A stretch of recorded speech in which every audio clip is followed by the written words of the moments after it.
Berita terkini datang dengan sebuah guncangan tak terduga. Tiongkok, negara yang memiliki ambisi menjadi pemimpin teknologi dunia, justru sedang menerapkan kebijakan yang membunuh mimpi itu dengan tangannya sendiri. Di tengah tingginya angka pengangguran, Beijing justru membatasi ruang gerak para lulusan terbaiknya yang mengenyam pendidikan di luar negeri. Ini bukan sekedar drama politik. Ini adalah sebuah kesalahan fatal yang berpotensi menganjurkan masa depan inovasi Tiongkok. Hari ini, kita akan membongkar semua ini dan mengungkap kebenaran yang tersembunyi. Saya akan jelaskan semua ini dalam 3 bagian utama. Bagian pertama, kita akan mengungkap krisis pengangguran yang disembunyikan di Tiongkok dan bagaimana kebijakan aneh ini lahir.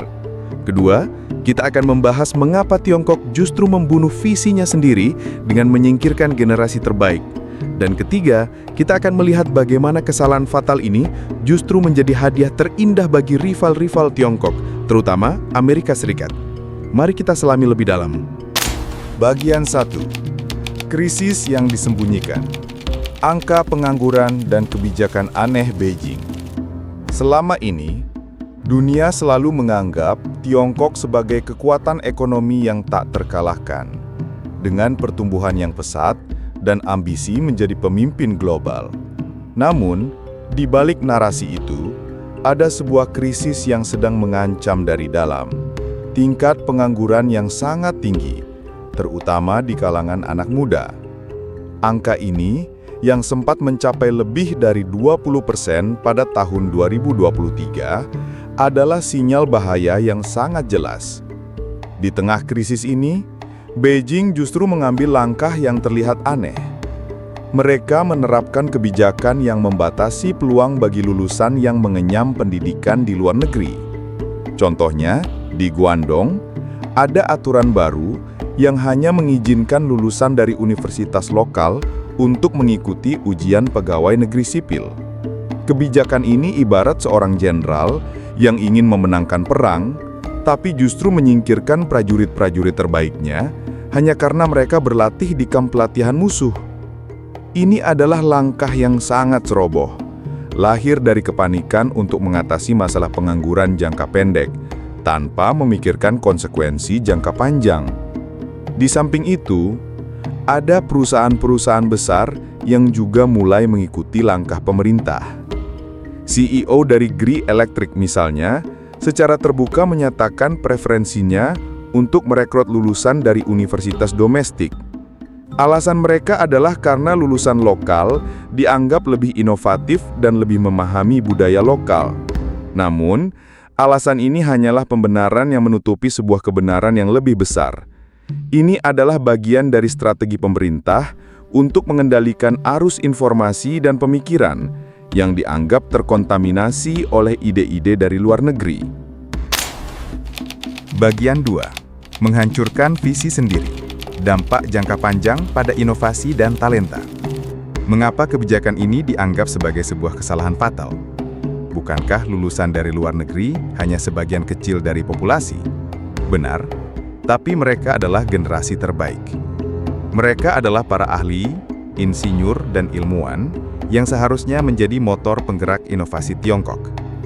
Bayangkan mereka adalah bibit-bibit unggul yang dibawa dari kebun terbaik di dunia. Dengan menolak mereka, Tiongkok tidak hanya menyingkirkan talenta, tetapi juga ide-ide baru, perspektif global, dan koneksi internasional yang sangat penting untuk kemajuan teknologi.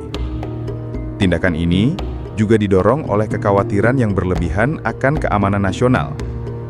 Di sektor-sektor strategis seperti teknologi, keuangan, dan energi, ada keraguan untuk merekrut lulusan yang memiliki hubungan dengan luar negeri.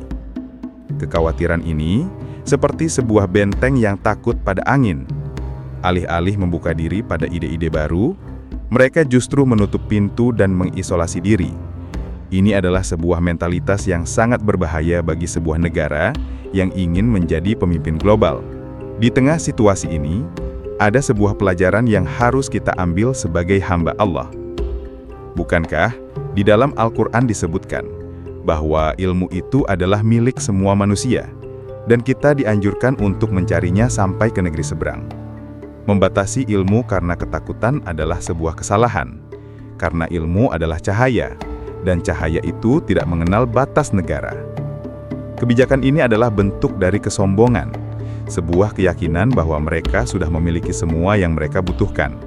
Tapi bukankah kesombongan hanya akan membawa pada kehancuran? Bagian 3. Kebangkitan Amerika ketika China justru melatih musuhnya. Apa konsekuensi dari semua ini? Ini adalah hadiah terindah bagi rival-rival Tiongkok, terutama Amerika Serikat. Selama ini, Amerika berjuang untuk melawan Tiongkok di arena teknologi. Namun kini, Tiongkok justru memberikan senjata paling ampuh ke tangan Amerika, talenta. Bayangkan ini adalah sebuah pertandingan tinju, di mana salah satu petinju justru sengaja memberikan petinju lawan pukulan yang kuat. Amerika, yang selama ini mengandalkan talenta dari seluruh dunia, akan dengan senang hati menerima para lulusan terbaik dari Tiongkok yang ditolak oleh negaranya sendiri. Lulusan-lulusan ini akan pergi ke Amerika, bekerja di perusahaan-perusahaan teknologi, dan membantu Amerika untuk mempertahankan keunggulan mereka.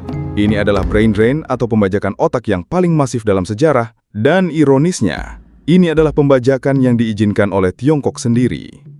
Di tengah kondisi ini, Amerika yang selama ini sibuk dengan perang dagang, tiba-tiba mendapatkan suntikan talenta gratis. Ini adalah akhir dari sebuah era di mana Tiongkok bisa mengandalkan populasi besar dan tenaga kerja murah untuk menjadi kekuatan global.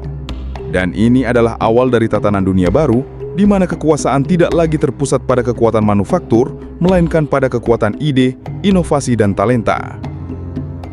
Dengan kebijakan ini, Tiongkok tidak hanya menghancurkan mimpi mereka sendiri, tetapi juga memberikan musuh mereka senjata yang paling ampuh.